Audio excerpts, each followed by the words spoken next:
Allah akan memberi kamu mawaddah. Nanti setelah mawaddah habis akan diganti dengan rahmah. Sebelum Allah memberikan mawaddah, kamu diberi tugas oleh Allah untuk membangun sakinah. Jadi sakinah itu tugas kita. Kita waspadai, jangan percaya kepada kemampuan dirimu untuk melawan godaan. Perlu didukung dengan keharmonisan semacam itu. Semua sepakat bahwa pengaruh masyarakat jauh lebih besar daripada pengaruh rumah tangga dan sekolah.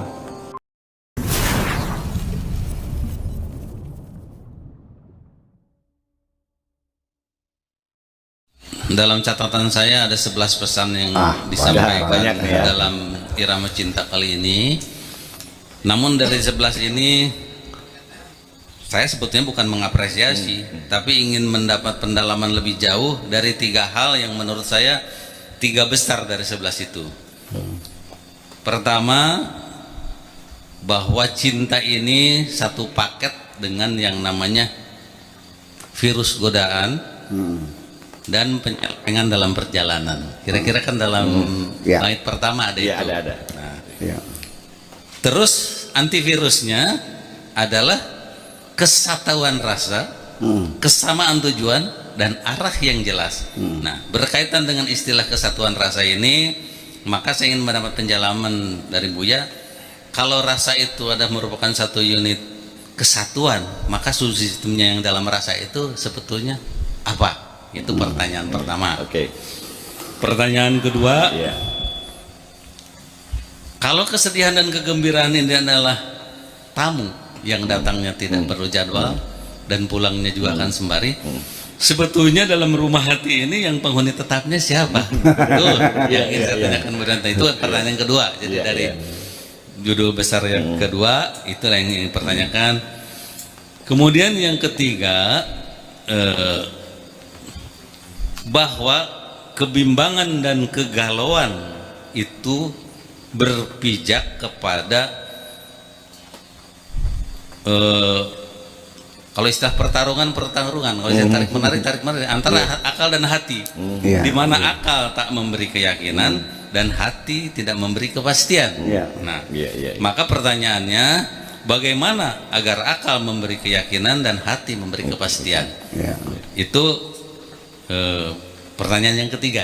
Sementara itu saja, barangkali nanti rekan yang lain. Terima kasih Buya. Assalamualaikum warahmatullahi wabarakatuh. Assalamualaikum warahmatullahi wabarakatuh. Dalam kesempatan ini saya ingin menyanjung Imam Syafi'i dalam bab pernikahan. Mazhab-mazhab yang lain hanya berbicara tentang ijab, tentang qabul, tentang mahar, tentang saksi, ya kan? Hanya Imam Syafi'i yang membahas tentang kufu. Salah satu persyaratan pernikahan yang bahagia itu adalah kufu, artinya kesetaraan, kesamaan alamat, ya, kesatuan rasa. Cuman di situ ada beberapa kategorinya. Supaya kita ini skrupnya ngepas gitu. Kalau skrup tuh baut 10 ya masuk ke 10 gitu, pas. Nah itu yang ideal itu adalah satu, kesetaraan di bidang usia. Artinya jarak pernikahan itu tidak terlalu jauh. Suaminya umur 90, istrinya 18, kacau balau ini. Ya kan begitu. Jadi perbedaan usia sangat jauh ini kan menimbulkan masalah. Ya mungkin tidak dalam waktu dekat, tapi dalam waktu lama akan menimbulkan masalah. Suaminya sudah loyo, istrinya masih sedang dalam keadaan perkasa. Itu satu. Iya. Adapun ada yang terjadi sampai tua hebat, itu satu pengecualian. Tapi kalau pengecualian itu jangan ditiru ya. Kalau itu jarang terjadi ya. Jarak suami istri sampai jauh 30 tahun 40 tahun itu kan kalau ternyata harmonis, itu kan satu pengecualian.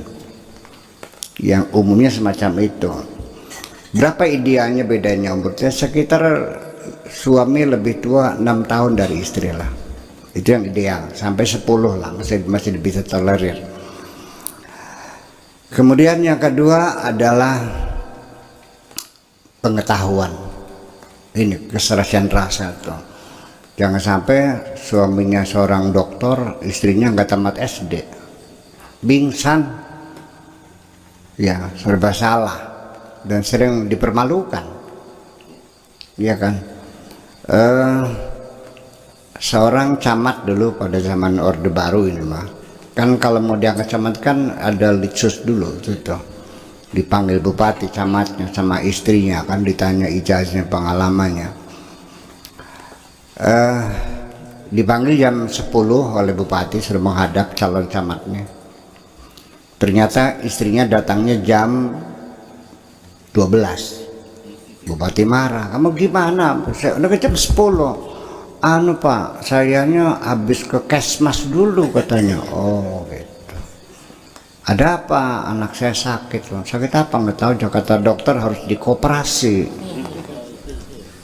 Si istri camat itu bilangnya anak saya lagi sakit, kata dokternya harus dikoperasi.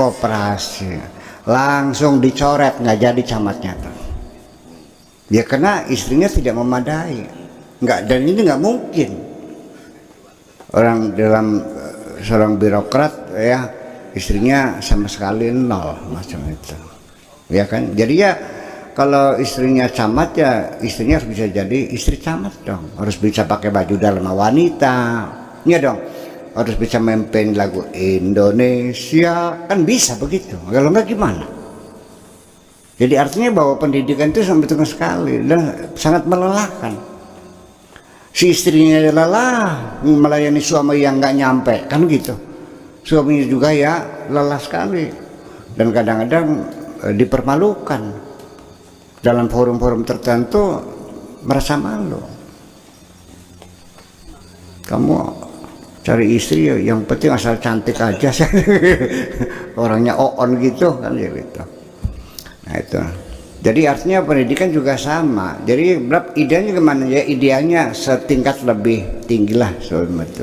Jadi kalau suaminya dokter ya istrinya S2. Kalau suami S2 ya S1. Kalau S1 ya minimal ya SMA. Kan begitu. Jangan sampai suaminya dokter, istrinya nggak sekolah. Termasuk juga status sosial. Suaminya kiai, istrinya kencingnya sambil berdiri, nggak cebok lagi. Nggak bisa baca Quran lagi, gimana kan? Jadi itu harus ada kesetaraan. Kecantikan juga sama. Istrinya cantik kayak bidadari turun dari kayangan, suaminya kayak tebalan. Tebalan tuh tanah yang dicakul oleh pasir itu dilemparkan kan gitu, mukanya berdapat-tulah kan gitu. Ya artinya harus ya yang ganteng lah kayak saya gini nih.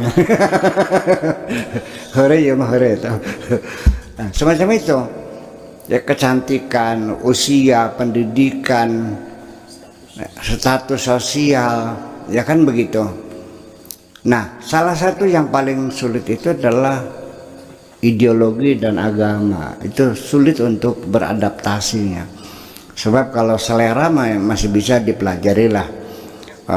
Orang Jawa tinggalnya di Bandung ya 2-3 tahun ya lancar lah berbahasa Bandung. Tapi kalau agama ya harus pindah agama dong. Nah, itu makanya kita melihat banyak sekali orang kawin beda agama itu di penghujungnya gagal kok. Sudah nenek-nenek, kakek-kakek sudah punya cucu banyak, kok bisa bercerai? Karena tidak nyekruk. Itu persoalannya. Dan ini hanya dibahas oleh Imam Syafi'i. Tetapi Imam Syafi'i sendiri tidak mencantumkan kufu ini sebagai syarat sah, tapi hanya syarat afdaliyah, keutamaan gitu. Nah itu. Jadi artinya bahwa, nah disitulah makanya diperlukan satu perjuangan bahwa kita mesti ingat banyak orang mengucapkan ayat pernikahan ini berulang-ulang, sakinah, mawaddah, warahmah, tapi nggak jelas. Dikiranya sakinah disimpan, mawaddah disimpan, rahmah disimpan, tiga-tiganya dikantongi, mendapatkan sakinah. Padahal tidak begitu. Yang Allah janjikan adalah Allah akan memberi kamu mawaddah. Nanti setelah mawaddah habis akan diganti dengan rahmah. Sebelum Allah memberikan mawaddah, kamu diberi tugas oleh Allah untuk membangun sakinah. Jadi sakinah itu tugas kita. Makanya litaskunu, lamnya lam amar, supaya kamu membangun sakinah. Litaskunu fa'inya wawu, artinya kamu yang membangun sakinah. Kalau kamunya berhasil, nanti kami beri hadiah dengan mawaddah. Bukan Allah yang bikin sakinah. Sakinah siapa? Beradaptasi. Ya beradaptasi. Kalau suaminya seleranya inginnya yang cantik-cantik saja, ya istrinya harus tahu diri dong. Ya pergi ke skincare, ya jerawatnya diamplas gitu, dipetesin satu-satu, kan murah kok, 50.000 satu jerawatan. Di Cibenda, iya alisnya dikerok, dipakai ditato kan gitu. Iya dong. Menyesuaikan diri dengan supaya selera itu mendekati, ya mendekatan. Masakan suaminya orang Bandung sukanya asin, istrinya orang Sarang sukanya manis, tiap hari bertengkar, memaksakan diri. Nanti kalau istrinya lengah ditambah gula, iya naon dia kolak. Juga kolak ya Allah, seperti kolak. Nanti kalau suaminya lengah ditambah lagi garam lagi, akhirnya nggak bisa makan bersama. Jadi gimana? Ya ambil jalan tengah dong. Masakannya jangan asin, jangan manis, yang sedang-sedang saja, kan begitu. Nah tapi di sampingnya ada tambahan mangkok gula dan mangkok garam. Yang senang asin silakan nambah garam sendiri, yang senang manis nambah gula sendiri, kan bisa makan bersama. Iya, jadi sampai kepada tradisi-tradisi. Salah satu pertimbangan saya, kenapa saya tidak mau kawin sama orang luar, saya takut ngedoain terasi. Jujur aja nih. Terus apa nggak terkurung, nanti dia nggak bisa berkomunikasi. Jadi bahasa juga masalah. Agama apa lagi ya? Dari murtad ini.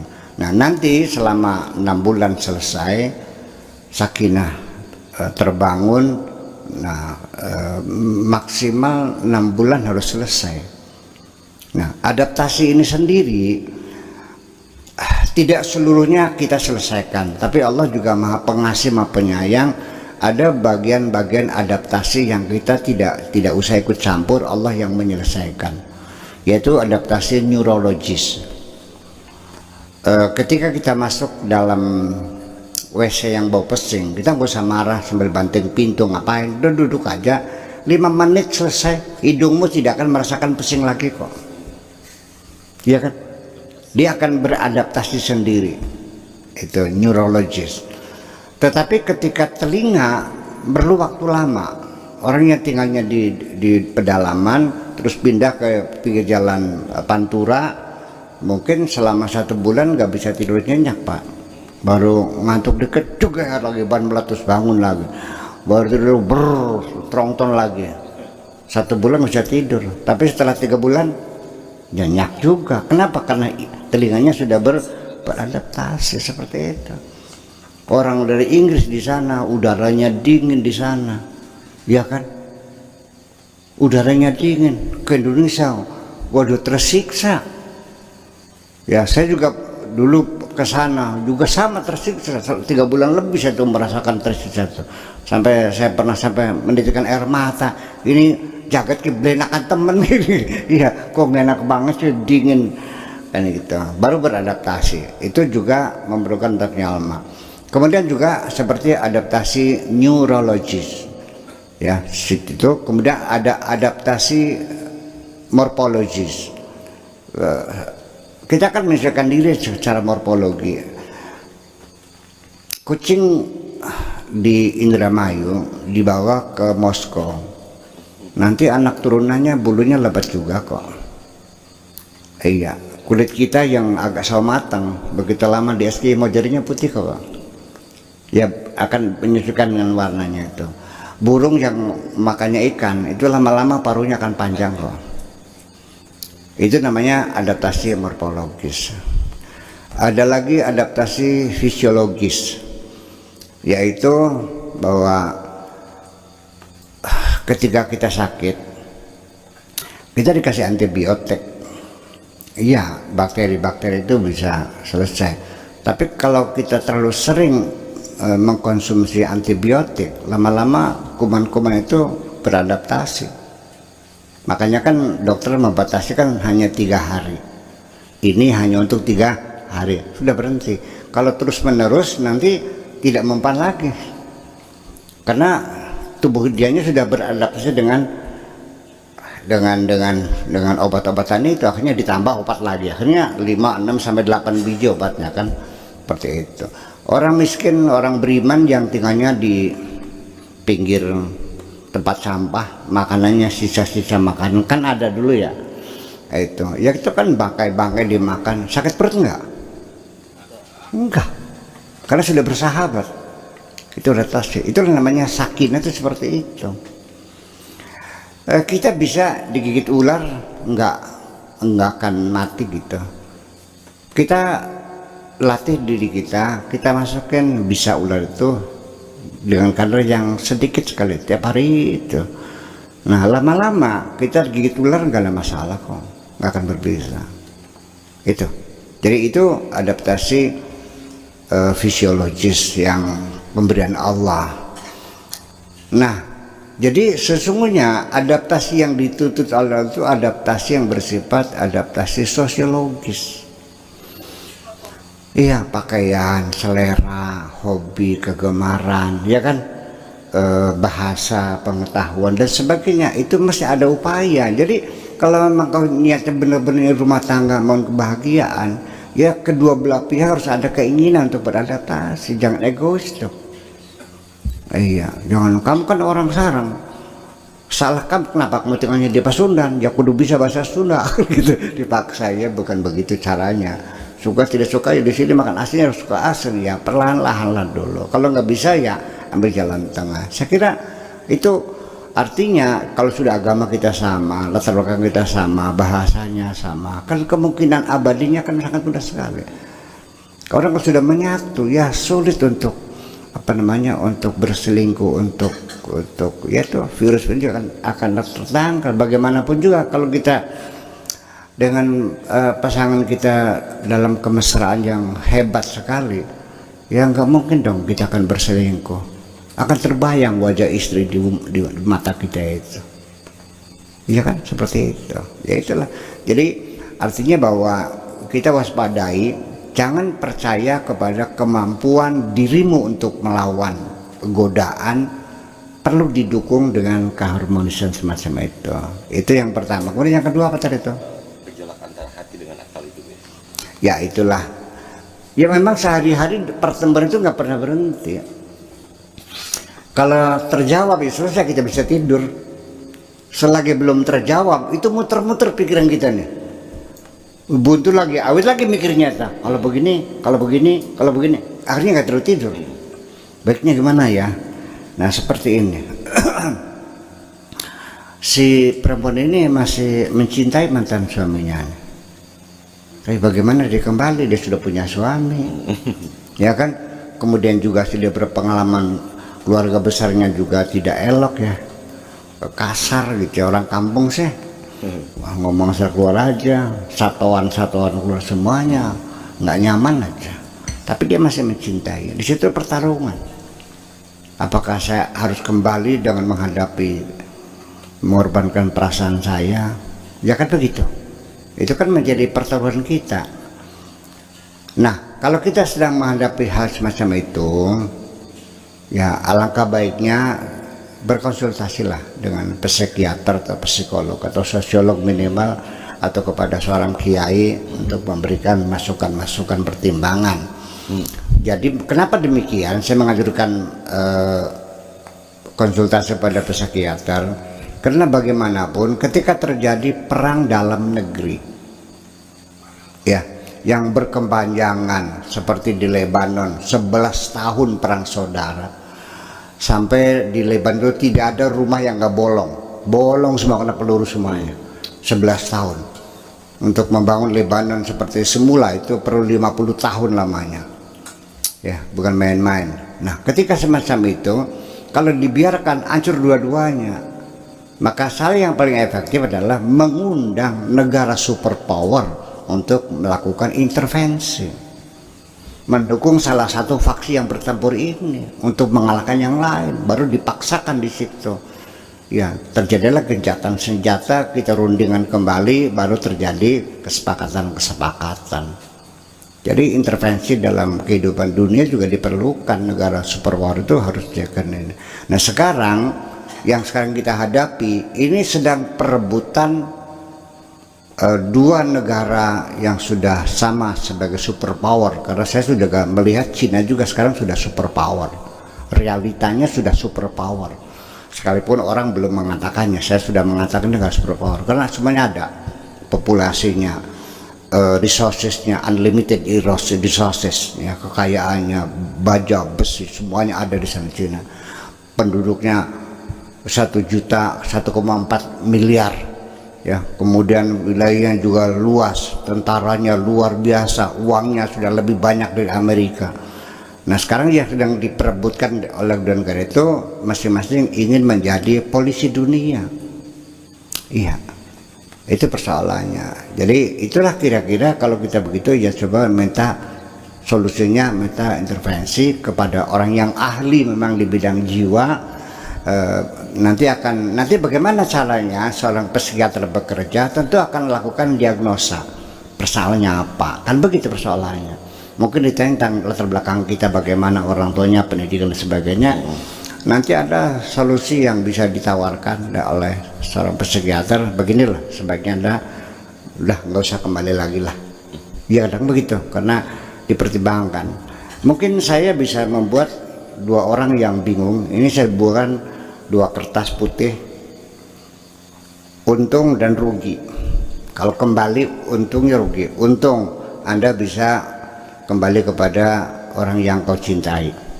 Ruginya Anda harus menahan perasaan, ya, perlakuan yang tidak baik. Yang ruginya lagi Anda juga menyakiti suami yang sekarang, iya dong.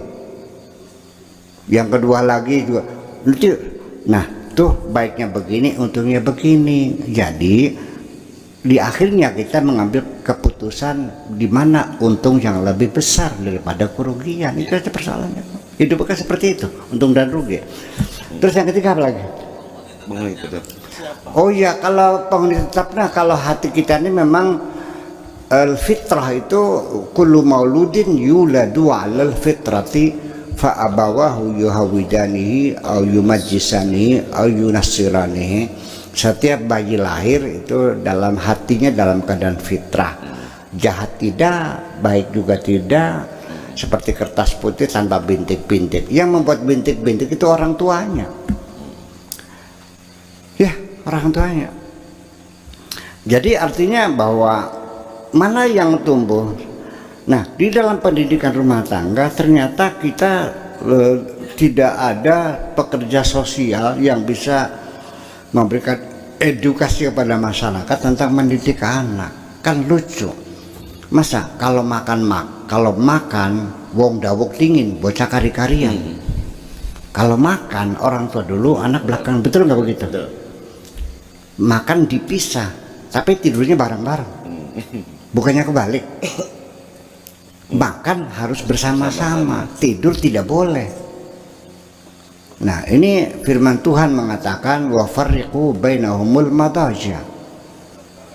Ya, katakan yang Nabi, alimu auladakum bisalati li sab'in wadribuhum li 'ashrin wa farriqu bainahumul madaja. Jadi kalau sudah dewasa, sudah balik, sudah masa ini, ya ukurannya ya kalau sudah sunat lah, itu tidurnya dipisah. Karena bagaimanapun tidak layak anak-anak kita melihat orang tuanya sarungnya kebuka, anak perempuan melihat bapaknya sarung kebuka, anak laki-laki melihat ibunya itu juga kebuka, kan nggak pantas. Itu ini malah dibalik, tidurnya bareng-bareng makanya dipisah.